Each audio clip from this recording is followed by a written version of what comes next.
मैं 2010 में जो जवाहरलाल नेहरू विश्वविद्यालय में पढ़ने आया और वहाँ मैं चीनी भाषा का अध्ययन कर रहा था।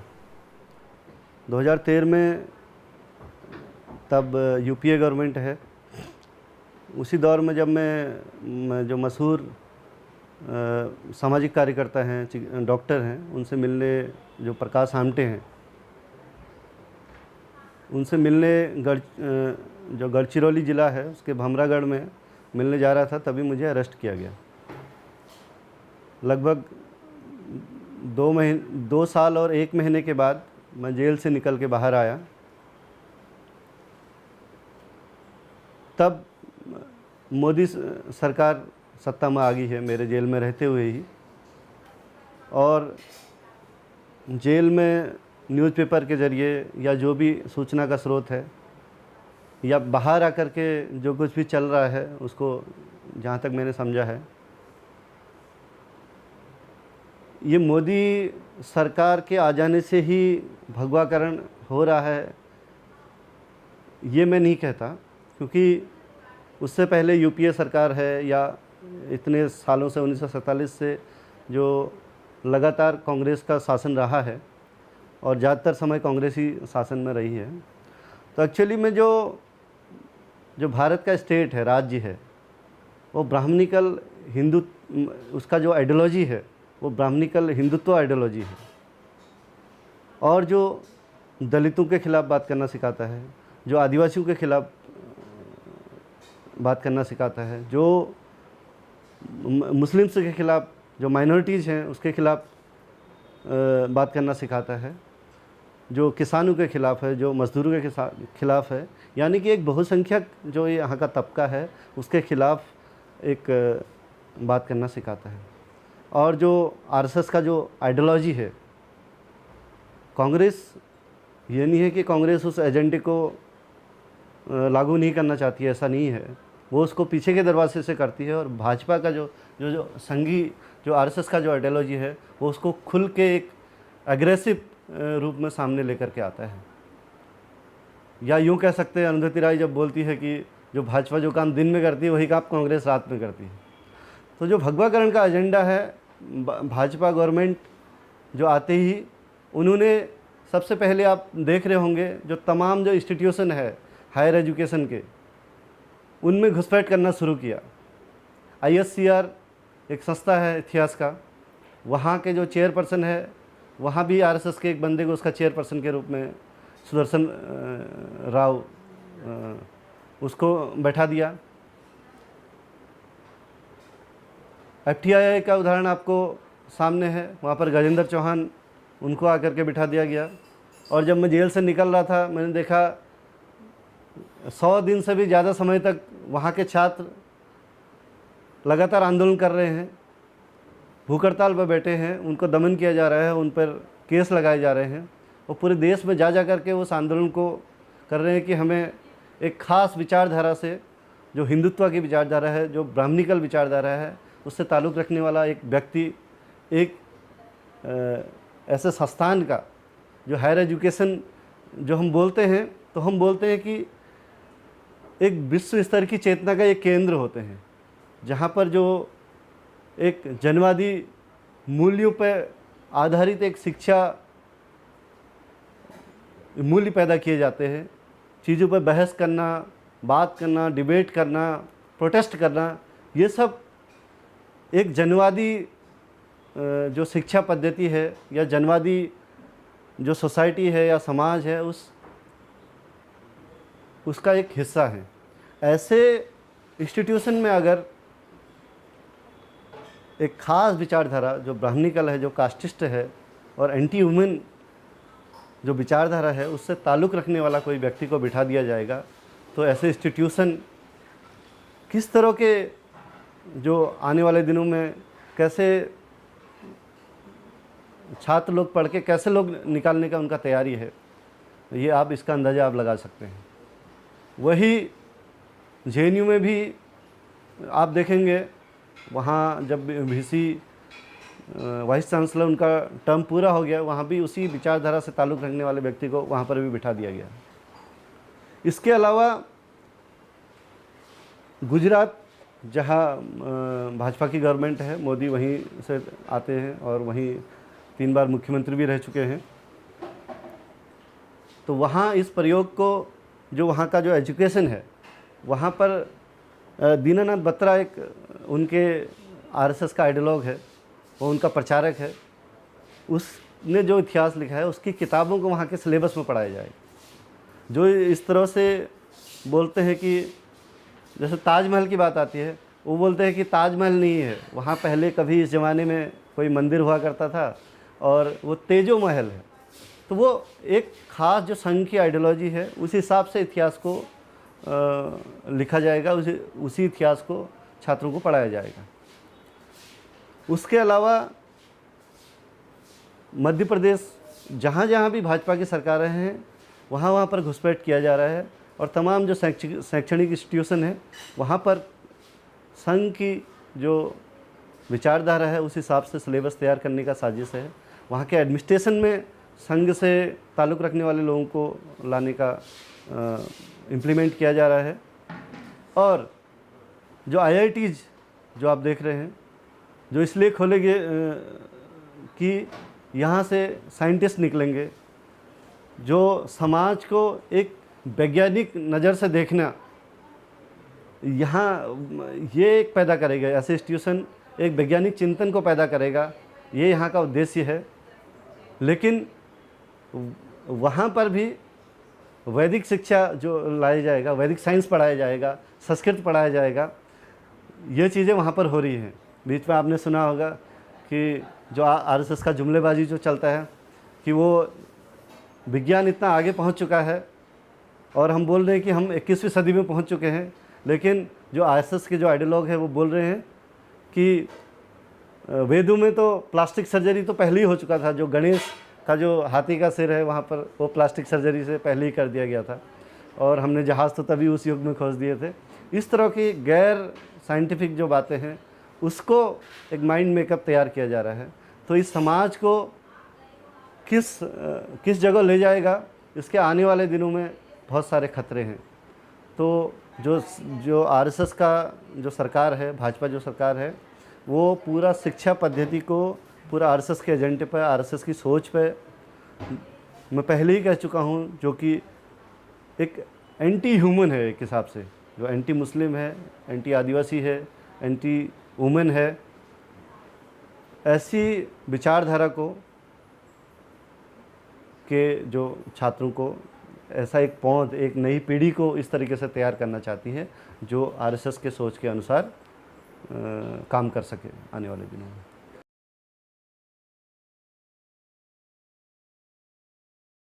देखिए, मैं पहले ही कह चुका हूँ कि मोदी सरकार के आने के बाद जो छात्रों पर यूनिवर्सिटीज़, जो छात्र होता है, ऐसा बोला जाता है कि उसमें एक विद्रोह का एक गुण होता है। तो इस तरह के इंस्टीट्यूशन जैसे JNU जैसे इंस्टीट्यूशन है, वहाँ एक पूरा वहाँ का जो पॉलिटिकल एटमॉस्फेयर है वो काफ़ी वाइब्रेंट है, जहाँ पर कोई भी दुनिया या देश के स्तर पर कोई भी घटना होती है उस पर एक प्रतिक्रिया होता है, डिबेट डिस्कशन होता है। एक डेमोक्रेटिक वे का एक ऐसा एक कल्चर रहा है वहाँ पर, चाहे वो किसानों की आत्महत्या के सवाल हो, चाहे लैंड एक्विजिशन का सवाल हो, चाहे विस्थापन के सवाल हो, या कोई भी जो पॉलिसी सरकार लेके आ रही है, अगर वो जनता के विरोध में है, उसके खिलाफ एक आवाज़ वहाँ से निकली हुई है। तो इस तरह का जो ट्रेडिशन है, जो भाजपा गवर्नमेंट ये चाहती है कि छात्रों को पूरा पॉलिटिकल होना चाहिए। वो नहीं चाहते कि छात्र किसी भी इश्यू पर अपनी राय रखें, जो सरकार का जो मत है उससे एक अलग सा मत रखें, उसके खिलाफ कोई भी प्रोटेस्ट रखें।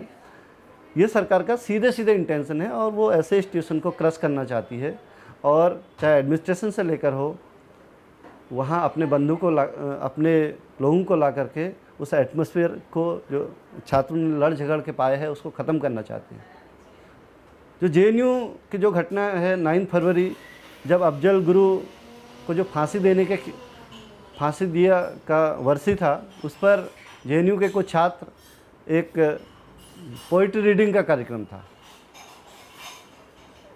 तो उस पोइट्री रीडिंग के कार्यक्रम को शुरू होने से पहले ही जो भाजपा का जो छात्र संगठन है या आरएसएस का छात्र संगठन है एबीवीपी, और एबीवीपी ने कुछ मीडिया चैनलों ने जो कि पूरा का पूरा जो मोदी जो आरएसएस के प्रचारक के रूप में या यूँ कहें कि मोदी सरकार का भोंपू की तरह काम कर रहे हैं, उसमें जी न्यूज़, टाइम्स नाउ और इंडिया टीवी इनने खास करके भूमिका निभाई है। इनके साथ मिल करके उस कार्यक्रम को नहीं होने दिया गया, और उस कार्यक्रम के बाद जब जेएनयू और जेएनयू के छात्रों ने, अधिकतर छात्र संगठनों ने अखिल भारतीय विद्यार्थी परिषद के इस लुम्पिनिज्म का, इस गुंडागर्दी का जब विरोध किया गया कि किसी भी घटना पर अपनी राय व्यक्त करना, प्रोग्राम करना, डिस्कशन करना छात्रों का राइट है, जब वो इस तरह के प्रोग्राम पर उन्होंने हमले किए हैं, उसके खिलाफ प्रोटेस्ट किया, तब जा कर के उनने एक फर्जी वीडियो तैयार किया गया और डॉक्टर वीडियो तैयार किया गया, और जो उनका जो एक तथाकथित देशभक्ति का जो जुमला है, राष्ट्रभक्ति का जो जुमला है, उसको लेकर के पूरे जेएनयू के, यूँ कहें तो पूरे जेएनयू के आम स्टूडेंट तक को देशद्रोही करार दिया डाला।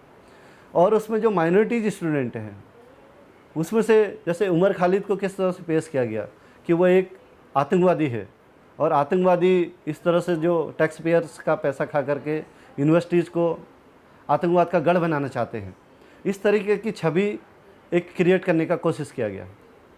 मैं ये बोलना चाहता हूँ, ये छात्रों के जो डेमोक्रेटिक स्पेसेस है उस पर सरासर हमला है, और ये बीजेपी का जो पॉलिटिक्स है वो कैंपस को कम्युनल करना चाहते हैं। वहाँ पर एक पूरा कैंपसों में एक कम्युनल माहौल बनाना चाहते हैं, पूरा जातिवादी माहौल बनाना चाहते हैं, और छात्रों की आवाज़ को दबा देना चाहते हैं। यही उन्होंने इस पूरे मूवमेंट में किया, लेकिन उनकी एक कोशिश उस तरह से पूरी तरह सफल नहीं हो पाई। हालांकि वो पूरे देश में ये प्रचार कर पाए कि जो उनका एजेंडा है, अगर उनकी सरकार आने पर उनकी नाकामी है, जनता उनकी पॉलिसीज़ को समझ रही है, जो जन विरोधी पॉलिसीज़ है उसको समझ रही है, तो वो एक इस तरह का एक एजेंडा खड़ा करती हैं कि पूरी जनता अपनी समस्याओं से ध्यान हटा करके जो उनके तथाकथित जो सोगल देशभक्ति है उस पर सोचने लगे। क्योंकि रोहित वेमुला की हत्या के बाद पूरा देश से मोदी सरकार के खिलाफ आवाज़ें उठ रही थी, पूरा देश उसके खिलाफ बोल रहा था, लेकिन ऐसे में जो फर्जी देशभक्ति का मुद्दा संघ परिवार द्वारा देश पर लाद दिया गया, और एक छोटे से पोइट्री रीडिंग के कार्यक्रम को इस तरीके से पेश किया गया, एक आतंकवादी घटना के रूप में पेश किया गया, तो जनता को पूरा ध्यान, आप कहीं भी आम लोगों से, रिक्शे वाले से लेकर के सब्जी बेचने वाले से लेकर के किससे भी बात करेंगे, नहीं साहब कुछ भी हो, लेकिन देशभक्ति महत्वपूर्ण है। तो मोदी की जो भी जन विरोधी पॉलिसी जा रही, तो ध्यान भटकाना है वहाँ पर, और इस तरह के मुद्दों को क्रिएट किया जाना है। तो ये काम भाजपा गवर्नमेंट ने किया, लेकिन उसके खिलाफ जेएनयू का छात्र हज़ारों की संख्या में सड़कों पर उतरा, और एक लेवल पे जो विचंटिंग किया जा रहा है, स्टूडेंट्स का जो विचंटिंग किया जा रहा है, एक लेवल पर रुका।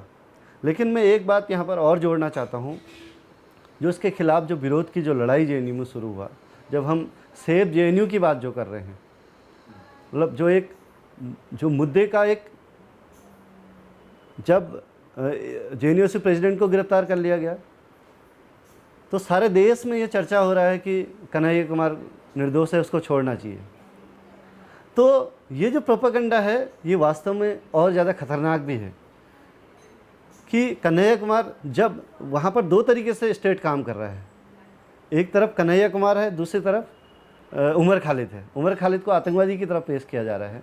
तो जब उसका विरोध होगा उस समय हमें ये हमेशा ध्यान में रखना होगा कि चाहे कोई भी स्टूडेंट हो, उस पर जब राज्य का जो हिंसा दमन हो रहा है, तो वहाँ पर हमें इक्वली देखना पड़ेगा, उस दमन के खिलाफ बोलना पड़ेगा। लेकिन तब आवाज़ें आ रही है, नहीं कन्हैया कुमार निर्दोष है, अभी उसके लिए ही बोलना चाहिए, ये उतना ही गलती हम कर रहे होते हैं।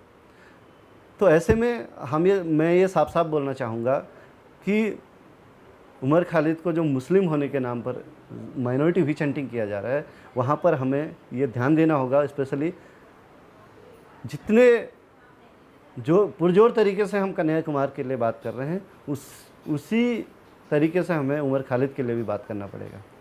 उसी घटना में दिल्ली यूनिवर्सिटी के प्रोफेसर SAR गिलानी को भी गिरफ्तार किया गया। वो सारे मूवमेंट्स में या सारे इंटेलिजेंसिया में, इंटेलेक्चुअल तबके से कोई आवाज़ भी नहीं आ रहा है प्रोफेसर गिलानी के लिए रिहाई के लिए। क्या वो कश्मीरी मुस्लिम है इसलिए उनकी रिहाई के लिए आवाज़ नहीं आ रहा है? ये सवाल में बुद्धिजीवियों के लिए जो पूरे JNU की घटना के बाद जो बोल रहे हैं उनके लिए सवाल खड़ा करना चाहता हूँ। क्या वो दिल्ली यूनिवर्सिटी के अध्यापक नहीं हैं? वो भी वही कार्यक्रम बोले। अफजल गुरु को जिस तरीके से गैरकानूनी रूप से फांसी पर चढ़ा दिया गया, वो भी वही बात बोले। तो इस पूरे मूवमेंट्स में हमें ये बात ध्यान में रखनी होगी, जब इस तरह के आंदोलन में दमन होता है तो हमें पूरे जो भी उस दमन के चपेट में आ रहा है उन सब के लिए पुरजोर तरीके से, बराबरी के तरीके से आवाज़ उठाना होगा। जब हम कन्हैया कुमार के रिहा करने की बात करते हैं तो हमें उमर खालिद और अनिर्बान भट्टाचार्य के लिए भी और SAR गिलानी के लिए भी उसी तरीके से आवाज़ उठाने की ज़रूरत होगी, नहीं तो उस मूवमेंट का डायरेक्शन बदल जाएगा, वो डाइल्यूट हो जाएगा। और उसी के बाद जब रोहित वेमुला एक तरफ इस तरीके से कम्युनल टेंशन बढ़ाया जा रहा है, दूसरी तरफ ये जो यूनिवर्सिटी कैंपसेज हैं जिनको हम बोलते हैं कि एक डेमोक्रेटिक होना चाहिए, यहाँ पर न्याय मिलना चाहिए, सोशल जस्टिस मिलना चाहिए, आरक्षण SC ST के लिए, OBCs के लिए, तमाम तबकों के लिए सुनिश्चित होना चाहिए, लेकिन यहाँ आप एडमिशन प्रक्रिया से लेकर के फैकल्टी की नियुक्ति तक हमेशा जो उत्पीड़ित तबके हैं, दलित हैं, माइनॉरिटीज़ हैं, सबके साथ डिस्क्रिमिनेशन होता है। और ये जो इंस्टीट्यूशन है एक ऐसा सिचुएशन ला रहे हैं कि रोहित वेमुला जैसे एक जुझारू साथी को, मतलब यूँ कहें, मैं इसमें कोई दो राय नहीं है कि ये इन संस्थानों द्वारा, ये सिस्टम के द्वारा की गई हत्या है, ऐसी स्थिति पैदा की जा रही है। तो ये पूरा इंस्टीट्यूशन जो दलित विरोधी है, रोहित वेमुला के बाद ये और ज़्यादा उभर के सामने आया है। रोहित वेमुला ही नहीं, आए दिन जो दलितों पर है अत्याचार दिन रोज़ बढ़ते जा रहे हैं। कहीं दलित महिला के साथ नंगा करके घुमाए जा रहे हैं, कहीं रेप करके हत्याएं कर दी जा रही है, कहीं पेट्रोल छिड़क दिया जा रहा है। तो दलितों के खिलाफ भी लगातार जो संघ की जो सरकार है उसके आने के बाद जो अत्याचार और ज़्यादा बढ़ा हुआ है। और आपके HCU के छात्र लगातार आंदोलन कर रहे हैं कि रोहित वेमुला को न्याय मिले, और रोहित वेमुला की हत्या करने के लिए जो जिम्मेदार लोग हैं, यहाँ का VC है, स्मृति ईरानी है, उसको जो आवाज़ दे रहे हैं, उन आवाज़ों को लगातार सरकारों द्वारा कुचला जा रहा है, बल्कि उनके हत्यारों को सज़ा देने के सिवा, बल्कि जो उसके न्याय दिलाने की बात कर रहे हैं, ऐसे टीचर्स को, ऐसे छात्रों को जेलों में भरा जा रहा है और उन पर राष्ट्रद्रोह जैसी धाराएं लगाई जा रही हैं, जैसा कि JNU वाली घटना में छात्रों के साथ किया गया। और उल्टा एक और देशद्रोह की धाराएं लगाई जा रही हैं, दूसरा विश्वविद्यालय प्रशासन भी उन लोगों पर लगातार एक्शन ले रहा है कि किसी पे 20,000 का जुर्माना रखा है, किसी पे कैंपस में आने पर प्रतिबंध लगाया गया है।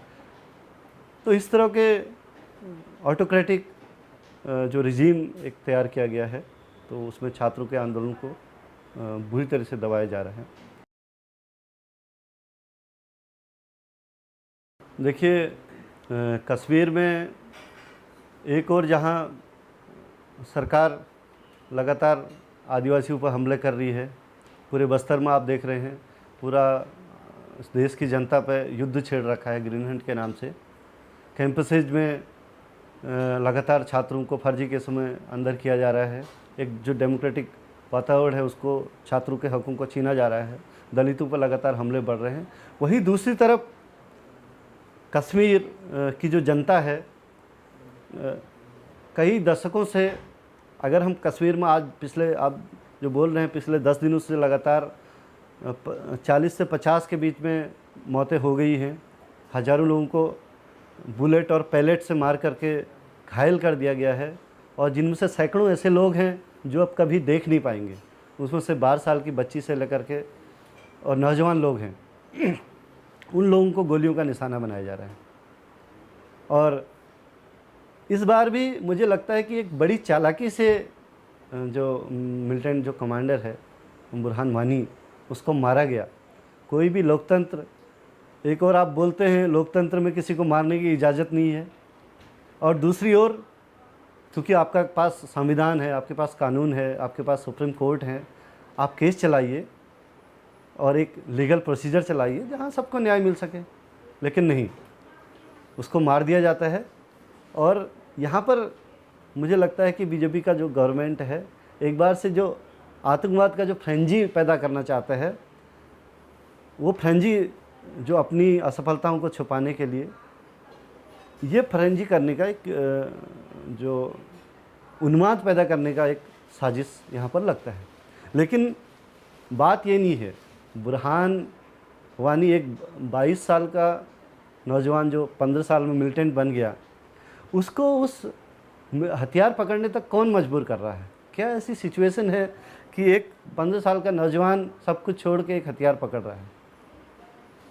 आज बुरहान वानी की मौत के बाद ये क्लियर है, जब लाखों की संख्या में उसके फिनरल के लिए, नमाज जनाजे के लिए लाखों की संख्या में बच्चे से लेकर बुजुर्ग तक, महिलाएं तक दूर दूर से आके उसको श्रद्धांजलि देने आए हैं, तो इससे वो जो एस्पिरेशन है, जनता की जो मूल भावना है, मैं बुरहान वानी की जो आइडियोलॉजी पे बात नहीं कर रहा हूँ, मैं कश्मीर की जनता की जो मूल भावना है उसकी बात कर रहा हूँ। वो चाहते क्या है, वो बुरहान वानी को किस तरीके से देख रहे हैं। आज कश्मीर में जो दुनिया में सबसे ज़्यादा हाईली मिलिटराइज्ड स्टेट है, अगर आप कश्मीर के इतिहास को देखेंगे तो 3 रीजन में आप उसको देख पाएंगे। एक कश्मीर का रीजन है, जम्मू है, और जो लद्दाख और ये वाला रीजन है। तो जब पार्टीशन हो रहा था तो कश्मीर तो वहाँ राजा हुआ करते थे, हरि सिंह वहाँ राजा हुआ करते थे। तब कश्मीर की जनता वास्तव में उस पार्टीशन के खिलाफ भी है और कहीं जाना नहीं चाह रही। वो अपना एक अलग स्टेट का उनका एस्पिरेशन है। आप ये देखेंगे कि जब पार्टीशन किया गया था तब बहुत सारा जो भारत जिसको बोलते हैं, बहुत जगह राजाओं का शासन था। तो तब एक ये दिया गया था कि जो भी कौन कहाँ मिलना चाहता है ना, तो एक प्लेबिसाइट के जरिए कराने का ये बोलता है। आर्टिकल 370 ये राइट देता है कि वहाँ प्लेबिसाइट होना चाहिए, है ना। उसमें उसको, वहाँ की जनता को ये अधिकार है कि वो किसके साथ जाना चाहे। कुछ जगहों में प्लेबिसाइट हुआ, लेकिन कश्मीर में ये बात जो समझौता हुआ था हरि सिंह और नेहरू के बीच में, ये बात कभी नहीं हुई। और बल्कि उल्टा ये हुआ कि वहाँ लाखों की संख्या में, आज की डेट में यूँ कहें कि 7 लाख से भी ज़्यादा मिलिट्री वहाँ पर है। मिलिट्री, पैरा मिलिट्री सबको जोड़ दिया जाए तो जो सबसे ज़्यादा हाईली मिलिट्राइज्ड जोन है उसके रूप में कश्मीर है। और कश्मीर की जनता हमें लगातार वहाँ जो एक राइट टू सेल्फ डिटर्मिनेशन का जो उनका भावना है, या आज़ादी का एक सेपरेट एक देश, नेशन के रूप में उनका जो फीलिंग है, वो हमेशा से रही। और उसके लिए लगातार वहाँ आवाज़ें, चाहे वो डेमोक्रेटिक तरीके से हो या मिलिटेंट उसका फॉर्म हो, वो लोग लगातार लड़ते रहे। इस पूरे 1947 के बाद ही आप देखेंगे कि लगातार लाखों की संख्या में लोगों को मार दिया गया है। हज़ारों की संख्या में लोग पता नहीं है कहाँ गए हैं, उनको गायब करवा दिया गया है, जेलों में बंद हैं, फर्जी मुकदमे झेल रहे हैं, सालों साल से जेलों में पड़े रह रहे हैं। और 90s में आकर के एक डेवलपमेंट और होता है कि जो वहाँ इंडियन फोर्सेज हैं उनको एक और राइट दिया गया, आपसफा, एक ऐसा कानून बना दिया गया जो मिलिट्री को और ज़्यादा पावर्स देता है। उन पर आप लीगली भी उनको एक राइट मिल जाता है कि आप कुछ भी वहाँ पर मनमानी तरीके से कुछ भी कर सकते हैं। तो बेसिकली एक नेशनलिटी को जबरन अपने हिस्से में बनाए रखना है, चाहे वहाँ की जनता अलग ही एक नेशन का डिमांड क्यों नहीं कर रही। तो इस तरीके से हमें इस सवाल को इस तरीके से देखना है। और साथ ही मैं ये कहना चाह रहा हूँ कि आज जब हम आपसफा को हटाने की बात कर रहे होते हैं, या कश्मीर की जो जनता पर जो दमन हो रहा है उसको रोकने की बात कर रहे होते हैं, तो मैं ये बोलना चाहता हूँ कि आप सपा है ही क्यों, आप सपा लाने का ज़रूरत क्यों पड़ गया आखिर? इसलिए तो ज़रूरत पड़ गया कि कश्मीर की जनता एक ऐसे रिजीम के तहत नहीं रहना चाहती है, वो अपने एक अलग से एक नेशन का डिमांड कर रही है, और उसका एस्पिरेशन, जनता का जो मांग है वही है। उसको कुचलने के लिए आप सपा जैसे काले कानूनों को वहाँ पर लगा रही हैं। और ये कश्मीर की जनता हज़ारों की संख्या में एक जो आर्म से लिए हुए फौज है उससे एक पत्थर उठा के लड़ रही है। वो क्यों लड़ रही है? क्योंकि इस रिजीम के साथ वो लोग नहीं रहना चाह रहे हैं। जब हम आपसपा का विरोध की बात करते हैं, दमन का विरोध की बात करते हैं, तभी हमें ध्यान में रखना होगा कि वहाँ की जनता का जो डेमोक्रेटिक राइट है उसके साथ भी हमें खड़ा होना चाहिए। Right to self determination Kashmir की जनता का एक जनवादी हक है, और जो हम अपने आप को एक जनवादी पसंद व्यक्ति होने की बात करते हैं और एक कम्युनिस्ट होने की बात करते हैं ऐसे, या प्रगतिशील होने की बात करते हैं, तो हमें ये बात भी ध्यान देना चाहिए कि हमें दूसरे के डेमोक्रेटिक राइट का भी हमें सम्मान करना चाहिए, और उनके जो डेमोक्रेटिक राइट है, एक राइट टू सेल्फ डिटर्मिनेशन, उसको हमें समर्थन करना चाहिए।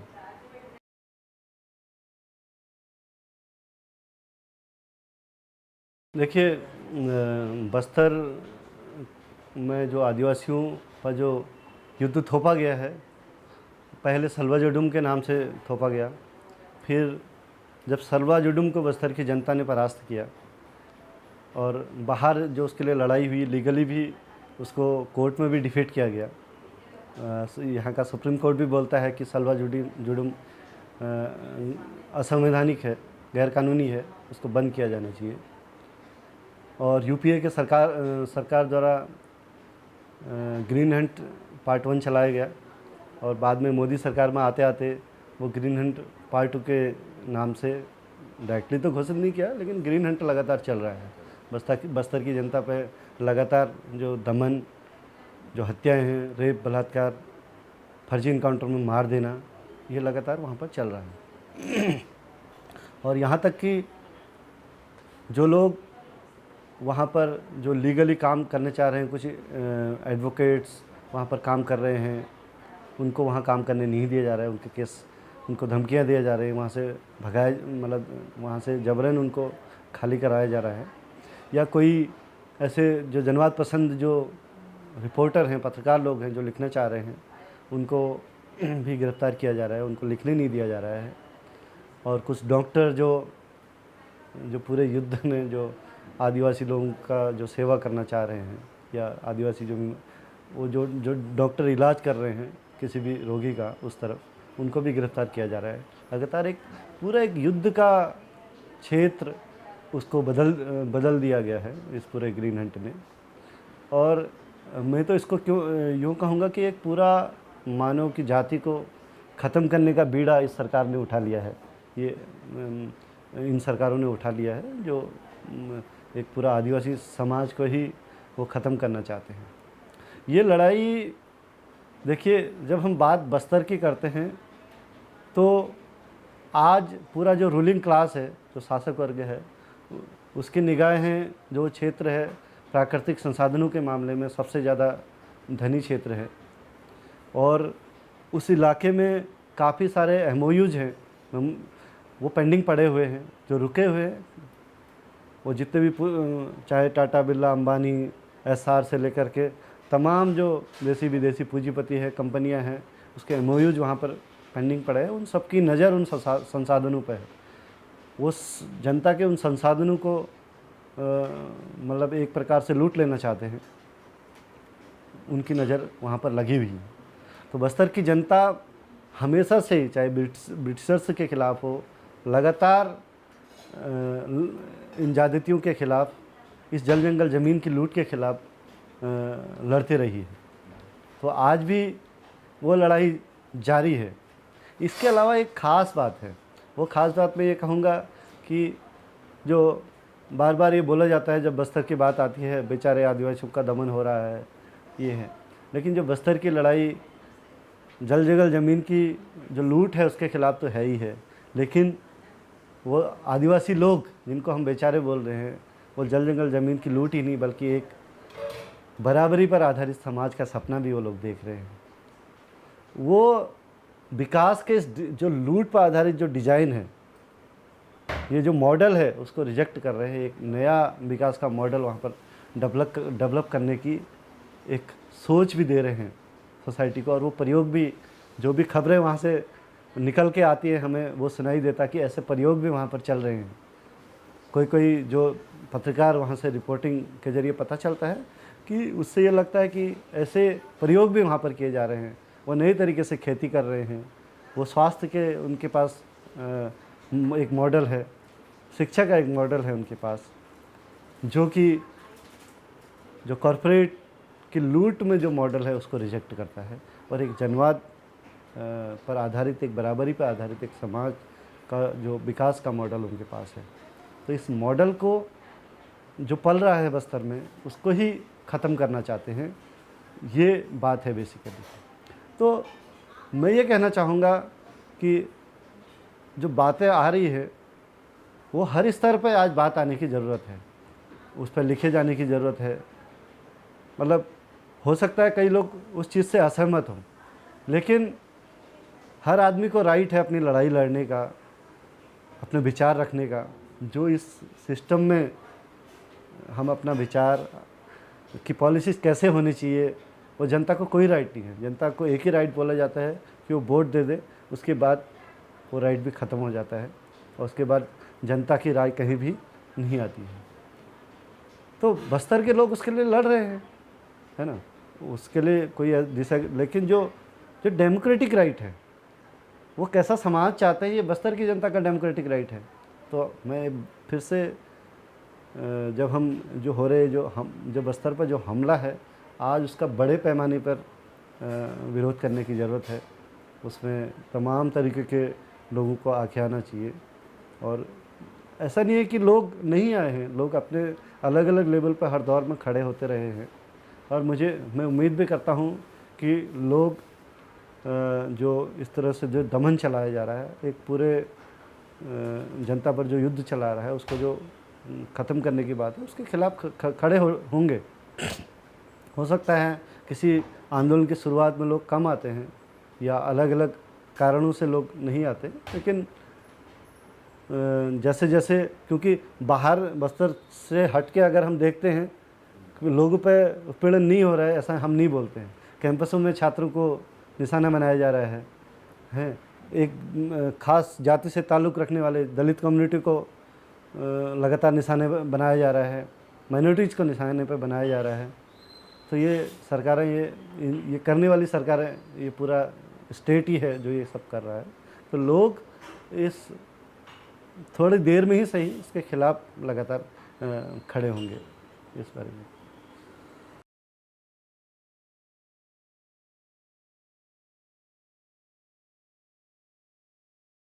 देखिए, मतलब एक संयोग कहेंगे इसको कि इस बार कल्चरल रेवोल्यूशन के 50 साल पूरे हो रहे हैं और अगले साल मतलब नक्सलवाड़ी के 50 साल पूरे हो रहे हैं और जो सोवियत में जो बोल्शेविक रेवोल्यूशन हुआ था उसके 100 साल पूरे हो रहे हैं।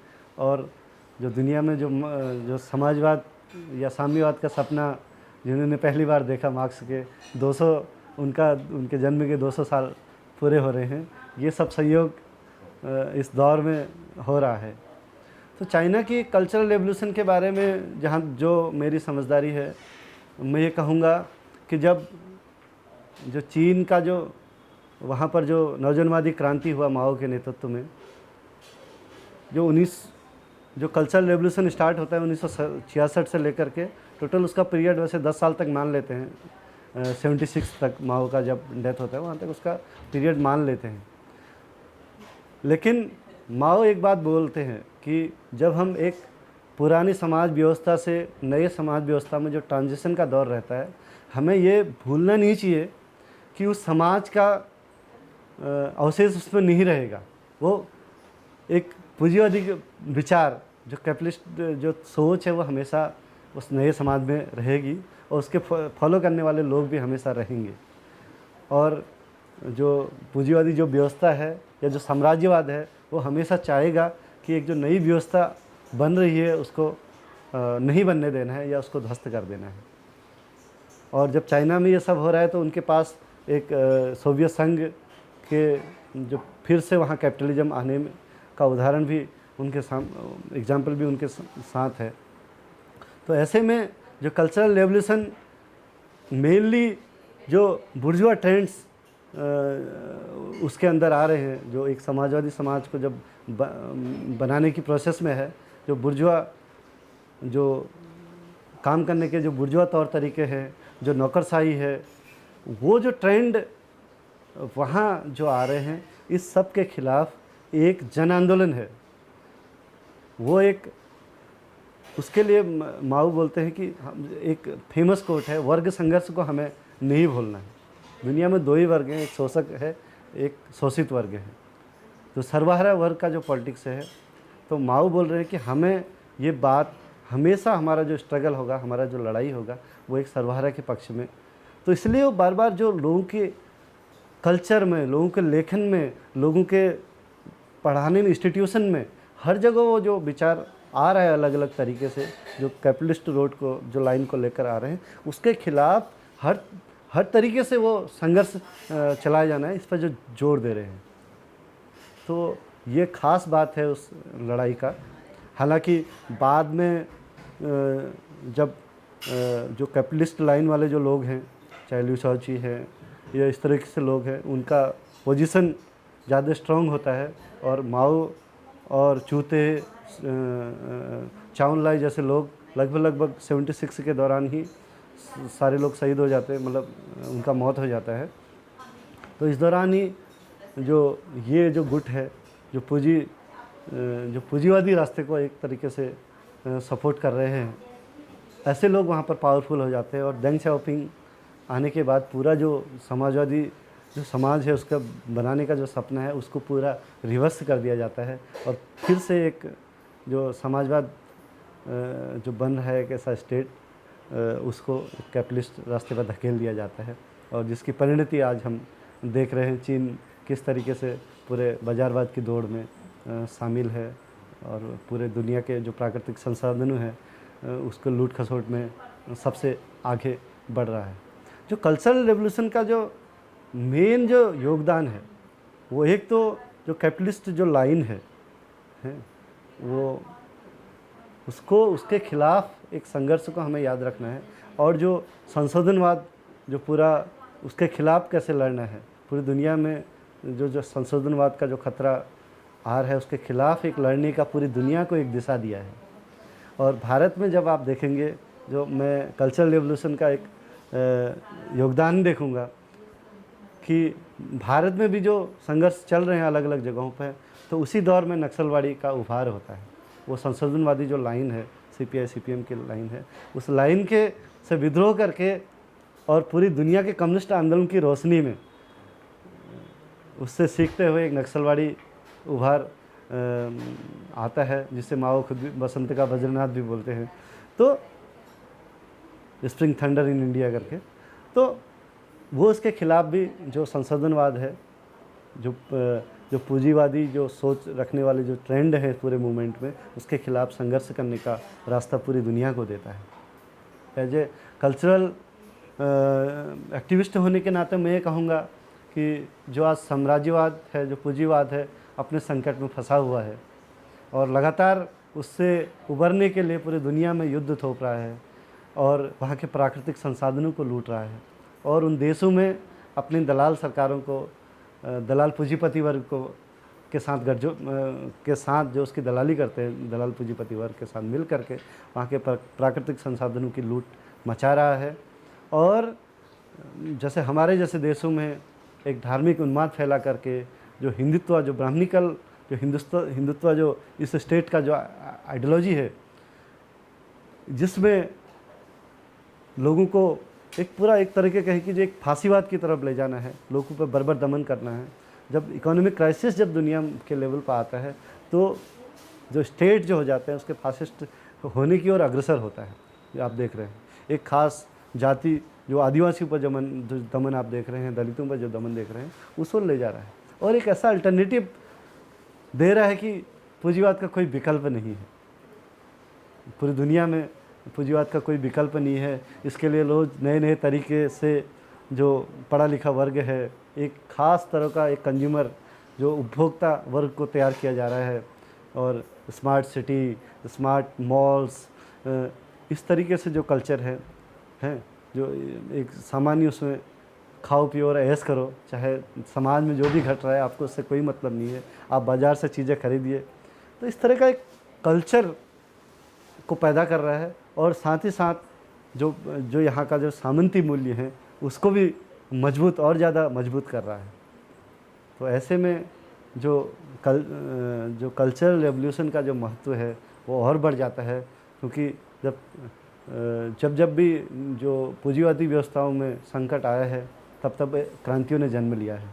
जो पहले विश्व युद्ध हुआ उसको टालने के लिए, मतलब जो दुनिया में जब बाज़ार का संकट आता है तो पहला विश्व युद्ध होता है। उसके बाद नतीजा क्या है, तभी एक सोवियत जो बोल्शेविक रेवोल्यूशन जन्म लेता है। वैसे ही जब दूसरा विश्व युद्ध फिर साम्राज्यवाद फिर संकट में फंस रहा है, दूसरा विश्व युद्ध होता है, तभी आप देख रहे हैं चाइना में रेवोल्यूशन हो रहा है। जो समाजवाद की जो विचारधारा है, जो सर्वहारा की जो विचारधारा है, उसका सर्वहारा क्रांति हो रहा है। तो आज ऐसे दौर में जब पूरा इंपीरियलिज्म अपने ही संकट में फंसा हुआ है, पूरे उत्पीड़ित देशों पर, उत्पीड़ित नेशनलिटीज़ पर लगातार हमले बढ़ रहे हैं, ऐसे दौर में जो सर्वहारा का जो विचार है उसको ही ले जाना, चाहे वो सांस्कृतिक रूप से है, चाहे लेखन के जरिए, चाहे अपना नाटकों में, अपने भाषणों, अपने गीतों में, हर तरीके से मतलब उसको आगे ले जाना है। यही जो कल्चरल रेवोल्यूशन का जो लेगेसी है, जो सर्वहारा के विचार को आगे ले जाने का हमें सीख देता है, वो उसका एक योगदान है और पूरी दुनिया को उसका ये कंट्रीब्यूशन है जो संशोधनवाद से लड़ने का एक विजन देता है और जो पूंजीवादी जो मूल्य हैं उससे लड़ने का विजन देता है। एक इस तरह का एक जन आंदोलन ये पूरा एक कंट्रीब्यूशन।